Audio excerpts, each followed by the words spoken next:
जो रेंज हुआ करती थी वहाँ के आईजी थे। बहुत शुक्रिया आपका चतुर्वेदी जी हमारे साथ जुड़ने के लिए। 2007 का प्रकरण है जिसमें कल फैसला आने जा रहा है। एक तो मुझे दो बातें बताइए कि ये अतीक गैंग को इतनी ताकत कहाँ से मिल रही है, दूसरा इतना मनबढ़ कैसे हो गया, और तीसरी बात यह है कि गवाहों की हत्या वो भी खुलेआम ओपनली इतनी डेयरिंग के साथ करा देना, ये कोई मामूली घटनाक्रम नहीं है। मैं मानता हूँ कि अंडरवर्ल्ड की ये बड़ी घटनाओं में से एक है। इतनी ताकत कहाँ से मिलती है? देखिए ब्रजेश जी, अगर आप इसके इतिहास पे जाएं तो 44 साल का आपराधिक इतिहास है इसका। 44? हाँ, 79 में पहला अपराध इसने किया था और 2023 है, तो 44 वर्ष जितनी हमारी उम्र है उतना ये उतने साल का ये गजब है भाई, वाह। और दूसरा ऐसे अपराधी हैं। दूसरा, क्योंकि हम वहाँ अंडर ट्रेनिंग भी रहे, हम वहाँ जेल सर्विसेज में भी रहे, फिर आईजी भी रहे, जितना योजनाबद्ध तरीके थोड़ा सा बाकी अपराधियों से हट करके है, ये बहुत ही योजनाबद्ध तरीके से काम करता है। अगर मैंने पहले भी किसी दिन कहा था कि अगर ये इसके अटैक भी होते हैं तो मल्टी लेयर्ड होते हैं। यहाँ चूक गए तो वहाँ मारा, वहाँ चूक गए तो वहाँ मारा, जैसे राजू पाल की के साथ तीन जगह मरवाया। इसी तरह से इस घटना में भी बिल्कुल मल्टी लेयर्ड तैयारी थी, जैसा कि देखने से लग रहा है, पूछताछ से सामने आ रहा है। तो जो आदमी घटना इतनी मल्टी लेयर्ड तैयारी से कर सकता है, वो उसके बाद के परिणामों को भी तो उतने ही तैयारी के साथ करेगा। बहुत बड़ी बात। और उसे लोगों को मौका मिल गया, जब तक हम लोग आइडेंटिफाई करें, क्योंकि हमारे पास सीसीटीवी कैमरे थे, लोगों को पहचानने का वो था। और दूसरा, इसने बहुत ही दुस्साहसपूर्ण तरीके से इसके गैंग ने ऑपरेट किया था, ये जानते हुए कि कैमरे लगे हुए हैं। हाँ। और चेहरे को जरा सा भी न छिपा। अरे वो तो नेशनल हाईवे है, जीटी रोड है, जीटी रोड है, और चारों तरफ कैमरे लगे हैं, भरी आबादी, पूरा मतलब चारों तरफ से घनी आबादी वाला इलाका है। और वहाँ खुले चेहरे के साथ क्राइम करने का मतलब एक मैसेज देना था इसने कि हम अभी ख़त्म, क्योंकि इसके विरुद्ध लगातार कार्रवाई, जैसे आईडीजी साहब ने कहा, कार्रवाइयाँ हो रही हैं। इसके जो इसका संपत्ति का साम्राज्य है वो टूट रहा था। तो जाहिर सी बात है कि जब साम्राज्य संपत्ति का टूटेगा, मतलब स्ट्राइक बैक किया है इसने, स्ट्राइक देखो भी है ताकत है कि ये दिखाया है कि हाँ हम ऐसा कर सकते हैं।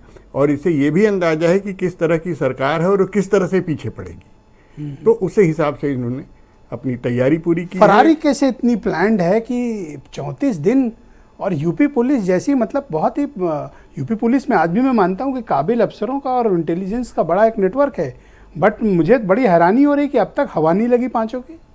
देखिए, मैं वही कह रहा हूँ। देखिए, एक तो हमारे यहाँ ब्लैक शिप्स की कमी नहीं है। आज ही अखबार अगर आप पढ़िए तो इलाहाबाद कमिश्नरेट से 18 पुलिस वाले दूसरे जगहों पे ट्रांसफ़र किए गए, जिनके ऊपर यह शक शुबा है कि वो कहीं न कहीं इनके सपोर्टर्स थे। अब मैं एक और बड़ी बात कहूँगा, थोड़ी कड़ी बात कहूँगा। कहिए सर, जरूरी है। कि अगर इसके द्वारा बसाई गई कॉलोनियों और इसके द्वारा बसाए गए इलाकों का, जो इसने कॉलोनियाँ काटी हैं जहाँ पे मकान बने हैं लोगों के, अगर उसकी पूरी जांच करा ली जाए तो उसमें पता चलेगा कि कितने पुलिस अधिकारियों या प्रशासनिक अधिकारियों के प्लाट फ्लैट और मकान निकलेंगे। आधा करेली इसका है सर, पूरा झलवा बसाया है, कसारी मसारी। बिल्कुल, अगर इनकी जांच ये कराइए कि इसमें कितने जो हमारे प्रशासन से जुड़े लोग हैं उनके कितनों के वो हैं, तब पता चलेगा कि इसकी जड़ें कितनी गहरी हैं। और इसके साथ एक चीज़ और है कि वो उस इलाके में इसको लोग, जो प्रेम प्रकाश जी बता रहे थे, हाँ, कि रियल एस्टेट इसके फिनांस का और इसके गिरोह की ताकत का सबसे बड़ा स्रोत है। क्या इस बात में कितनी सच्चाई है? रियल एस्टेट तो एक चीज़ हो गई कि वो ज़मीन लेकर के वो, दूसरा ये विवादित संपत्तियां खरीदने का इसका जो सबसे बड़ा धंधा शुरू में इसने शुरू किया था। ये विवादित संपत्तियां, जहां भी कोई झंझट हो या कोई जैसे कलकत्ता बम्बई रह रहा है, कोई विधवा है, कोई बुजुर्ग है। एक प्रकरण मुझे खुद अपने समय का याद है कि एक वहाँ की कलकत्ता की रहने वाली बंगाली लेडी के मकान में कोई केंद्रीय सरकार का, भारत सरकार का कोई ऑफिस था, उनकी बिल्डिंग बन गई थी। ये पता चला कि इसने उस महिला के स्थान पर किसी को खड़ा करके और उस ज़मीन का बैनामा करा लिया। तो बस इसी इंतजार में था कि ये सरकारी दफ्तर खाली हो और ये कब्जा करे। खैर, पुलिस को समय से खबर मिल गई, वो कब्जा नहीं कर पाया और उसमें फिर FIR भी हुई, मुकदमा पंजीकृत हुआ, भले चाहे जो भी शासन रहा हो उस समय।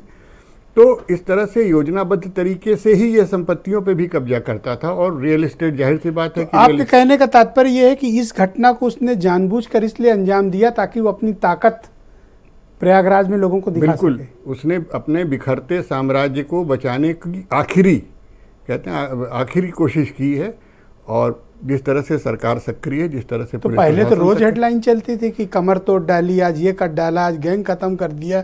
ये तो पहले से ज्यादा ताकतवर निकले कि किसका कमर तोड़ी जा रही थी। देखिए, कार्रवाई तो हुई ही है, चाहे आर्थिक साम्राज्य टूटा है, लेकिन अभी जितनी गहराई तक पहुंचना चाहिए था शायद उतना हम नहीं पहुंच पाए, क्योंकि इसके नए नए जो ये जिन शूटर्स का नाम आ रहा जी। है, ये कोई नए शूटर्स नहीं है।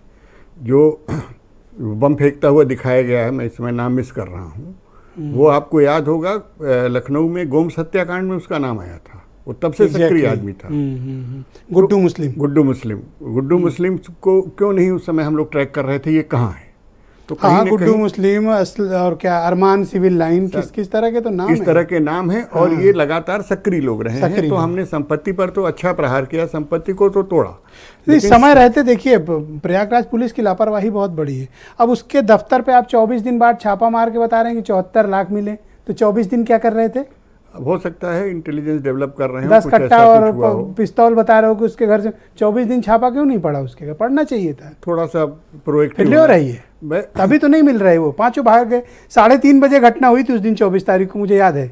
और पुलिस को होश कब आया? 5:15 बजे बेहोशी से बाहर आए ये सब। एक चीज मैं तो और वो कहूंगा, 1.25 घंटा मिल गया भागने को। एक चीज और ब्रिजेश जी कहूँगा कि हमारे यहाँ प्रोएक्टिव पुलिसिंग की जरूरत है। हम Exactly. पोस्ट एक्टिव हो रहे हैं। घटना होने के बाद हम ढूंढ रहे हैं लोगों को कि कौन इस तरह के सक्रिय गैंग हैं। उनके प्रति हमें प्रोएक्टिव होकर के उनकी पहले कमर तोड़ देनी चाहिए, ताकि कम से कम वो बाद में ये सब जी, स्थिति बहुत न शुक्रिया आपका सर। मैं परिचर्चा को आगे बढ़ाता हूँ। वीरेंद्र